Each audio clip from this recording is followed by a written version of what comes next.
Hello there, ladies and gentlemen. Welcome to yet again another replay shoutcast by Lieutenant Ricardo.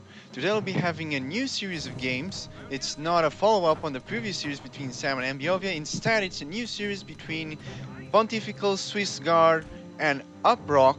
Uprock is otherwise known as Cinder and is going to be our US player for today, spawning on the bottom side of the map, while Pontifical Swiss Guard is better known as PonTi and will be spawning as the Wehrmacht player on the top side of this map. So far, we can see a fairly standard opening. However, we have a very unusual thing for this replay. As you can see, guys, this is one of the new maps. It is a map in which pretty much no one has much of any experience as of yet. I've watched, I believe, one replay on this map so far only. Just to give you guys an overlook on this map, as you can see, a fairly healthy amount of munitions on the left-hand side, whereas on the right-hand side, mostly low fuel points, except, of course, for the medium fuel points, both on the far most left and far most right-hand side. And obviously as well, victory point on the left-hand side and on the right-hand side, and one on the medium. No, one on the center map, excuse me. We can see now Uprock going for an early Jeep. Nice to see this very unusual opening.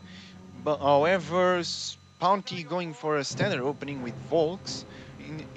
Will be interesting to see what Uprock is going to be able to do with this Jeep early on. Is definitely going to be trying to harass some Pioneers and try to prevent them from capping as many points as he possibly can.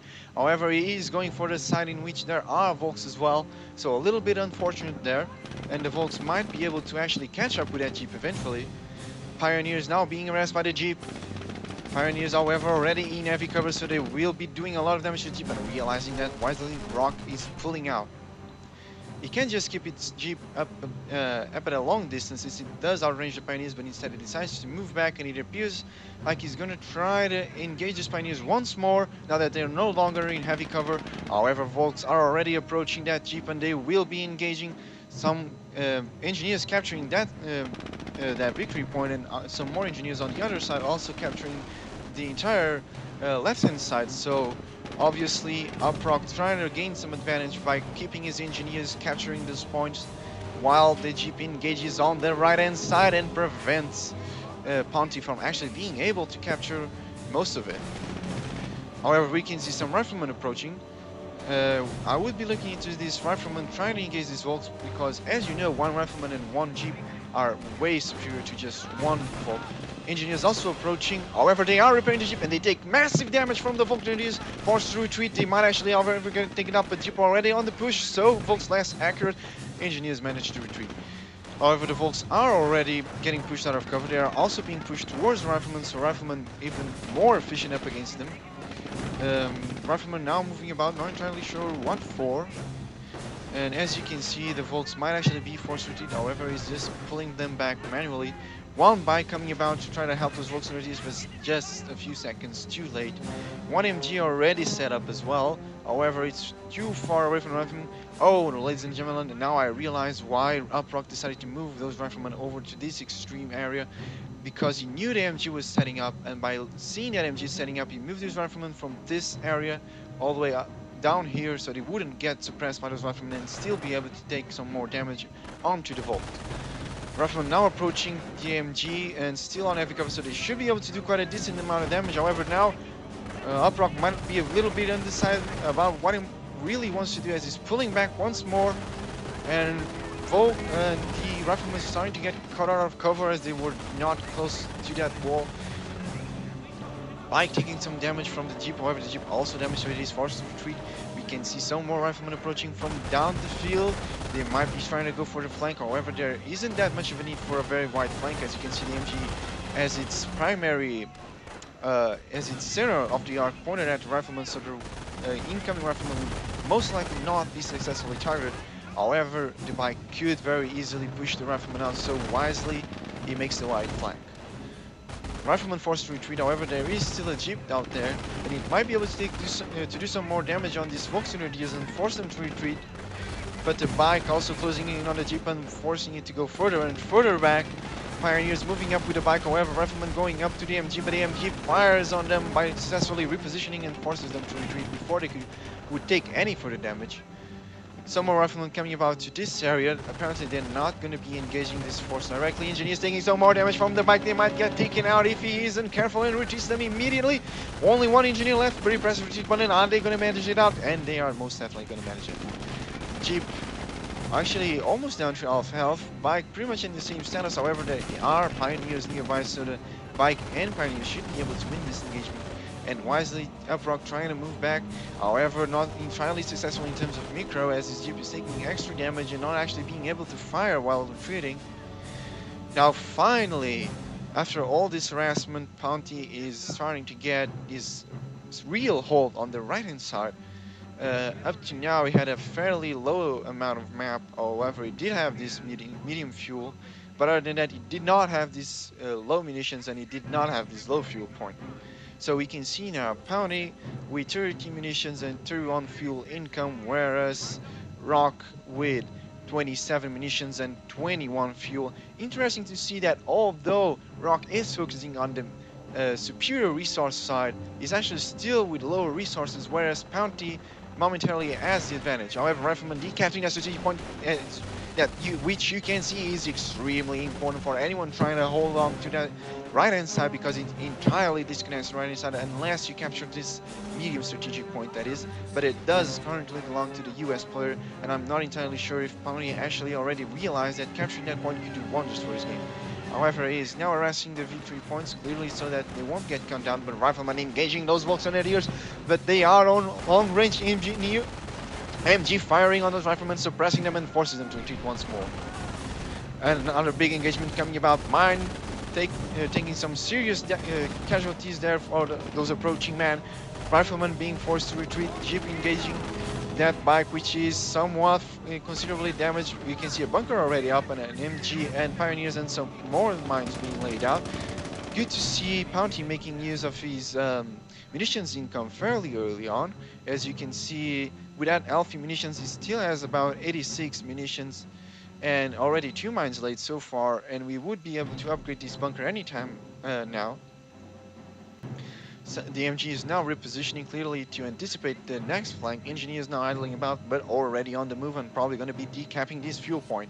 We can see now escalate to skirmish phase finally completed, and be interested. And I would be interested to see just about how Rock is doing in terms of tech as well. Another engagement, however, starting up as well, right on the middle of this rather ridiculously wide field and fairly long as well. Game bugging out there, excuse me guys. Both Riflemen getting suppressed as they were not in cover, they were just in open cover, taking fire from those 2 volts and from that MG, wisely retreating. Engineers just idling that on some airplane, which actually provides heavy cover, so it would have been better to move the Riflemen over to this side and over to that wreckage. Volks doing some more hurt, trying to decap this munitions point, and now moving the other Volks probably over to this medium fuel, probably trying to decap that side, but now realizing that Rifleman and Engineers are already in heavy cover. Wisely, PonTi is not charging with his Volks. Instead, he pushes them on heavy cover while he tries to decap with this other Volk and sets up the AMG, which is now going to be so pressing those Riflemen and Engineers. The Jeep, however, making the flank, so it might be able to do some interesting damage on this MG. However, Volks managing to Faust it, and Jeep nearly killed another MG, taking some incredibly decent fire from this Rifleman, which might actually be able to take out the MG, but I don't think so. I think it's actually going to manage to retreat. And oh my god, at half track!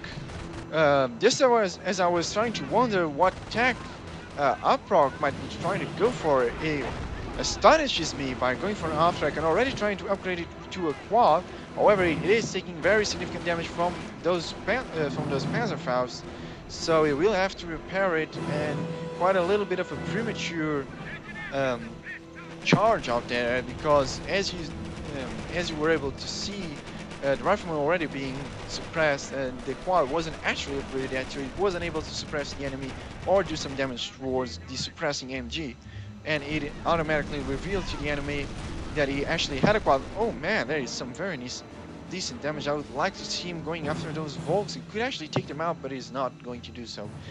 And now PonTi going for that D3.